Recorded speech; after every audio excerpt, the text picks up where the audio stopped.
Anda berjumpa dengan doktor di klinik kerana terdapat ketulan di leher. Kemudian doktor menyarankan prosedur FNA ke atas ketulan tersebut. Tapi apakah itu prosedur FNA?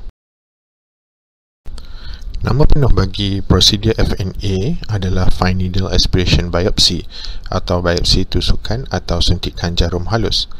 Ia merupakan kaedah biopsi bagi mendapatkan tisu di kawasan yang bengkak tadi. Selain di bahagian leher, bengkak kelenjar di bahagian ketiak, ketulan di payudara serta bengkak kelenjar thyroid boleh menjalani prosedur FNA bagi mendapatkan tisu.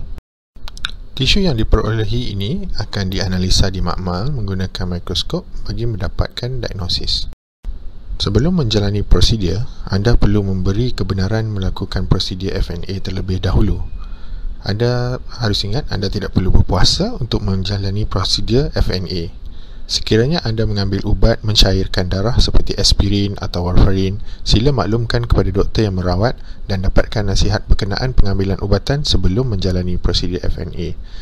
Bagi FNA melibatkan kelenjar thyroid, anda perlu memastikan keputusan ujian thyroid anda normal.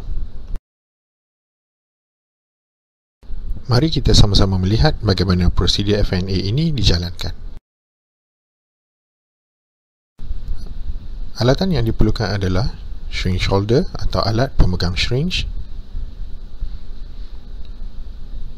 syringe 20 ml,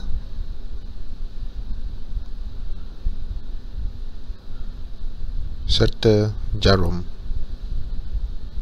Jarum yang digunakan adalah bersaiz sama seperti yang digunakan sewaktu mengambil darah.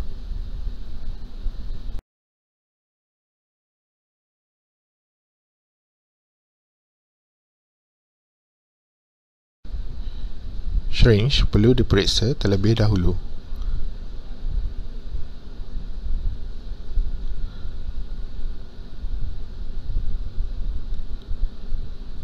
Kemudian, ia dimasukkan ke dalam alatan pemegang syringe.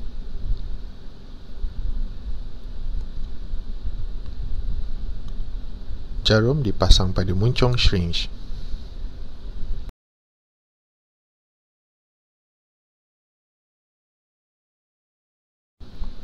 Sewaktu pengambilan tisu, syringe akan ditarik supaya tekanan terhasil bagi menyedut sedikit tisu yang berada dalam ketulan atau bengkak.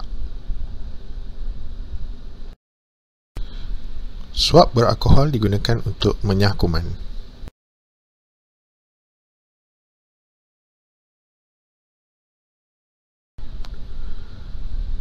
Kawasan yang akan dicucuk nanti dicuci dengan suap beralkohol.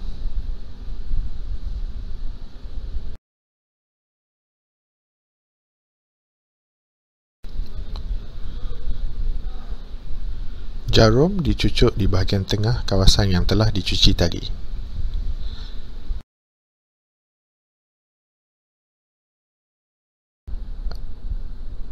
Apabila jarum telah masuk ke dalam ketulan, syringe akan ditarik bagi menghasilkan daya sedutan dan jarum digerakkan bagi mendapatkan tisu ketulan tersebut. Setelah sejumlah tisu yang diperlukan didapati, kapas akan diletakkan di atas tempat cucuk tadi dan jarum dikeluarkan. Sedikit tekanan akan dikenakan bagi mengelakkan pendarahan berlaku. Tisu yang diperolehi akan diletakkan di atas slide kaca dan seterusnya dihantar ke makmal untuk dianalisa oleh doktor pakar patologi bagi mendapatkan diagnosis. Sekiranya selepas menjalani prosedur FNA anda mendapati bengkak yang semakin membesar, kesakitan yang bertambah atau pendarahan yang tidak berhenti pada bahagian yang dicucuk tadi, sila dapatkan pemeriksaan dan bantuan perubatan dari klinik atau hospital yang berdekatan dengan kadar segera. Melalui video ini, saya berharap anda dapat memahami dengan lebih lanjut tentang prosedur FNA. Terima kasih.